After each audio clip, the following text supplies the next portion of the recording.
System ऐसा चल रहा है कि निर्दोष आदमी भी खुद को दोषी समझने लग रहा है। मैंने एक पोस्ट की थी और उस पोस्ट पे मैंने जो भी बताया सब सत्य बताया, लेकिन फिर भी लोगों को ऐसा लगता है कि ये फेक है, झूठ है। और मैंने उस पोस्ट पे केस नंबर भी दे रखा है, फिर भी लोगों को भरोसा नहीं है, क्योंकि लोगों के साथ कानून का न्याय हो ही नहीं रहा है। कानून का पूरी तरह से दुरुपयोग हो रहा है।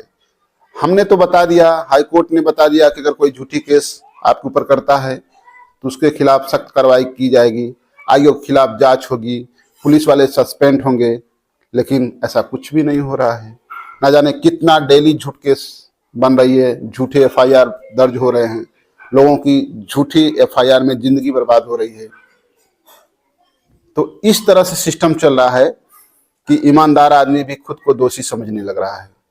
और हम सत्य बताने की कोशिश कर रहे हैं, लेकिन लोग उस पर इतना अपनी विचार व्यक्त कर रहे हैं कि कभी कभी ऐसा लगता है कहीं हमने गलत पढ़ के गलत स्टेटमेंट तो नहीं लिख दिया, ऐसा लगता है।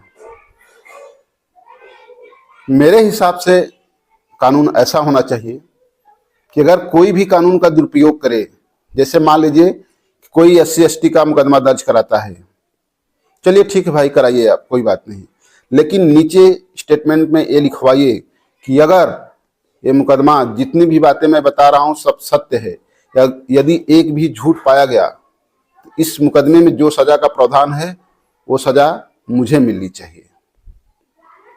यदि झूठ मुकदमा दर्ज कराने वाले को भी उस मुकदमे का जो सजा का प्रावधान है 10 साल, वही 10 साल उसको भी दिया जाने लगे तो ना जाने कितने अपराध तो स्वतः खत्म हो जाएंगे।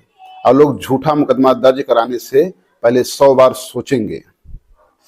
अगर मेरी बात आप लोग को पसंद आई है तो अपनी कमेंट में राय जरूर दीजिए दोस्तों, क्योंकि मैं अपने चैनल पे कभी भी झूठी बात और झूठा कानून नहीं लिखता हूँ, हमेशा सत्य लिखता हूँ। लेकिन आप लोग को इसलिए झूठा लगता है क्योंकि कानून का सही से पालन नहीं हो रहा है। तो आप लोग को लगता है कि कानून तो ऐसा है ही नहीं जैसा वकील साहब बता रहे हैं, लेकिन सत्य बात यही है, कानून है ऐसा, कानून का पालन नहीं हो रहा है।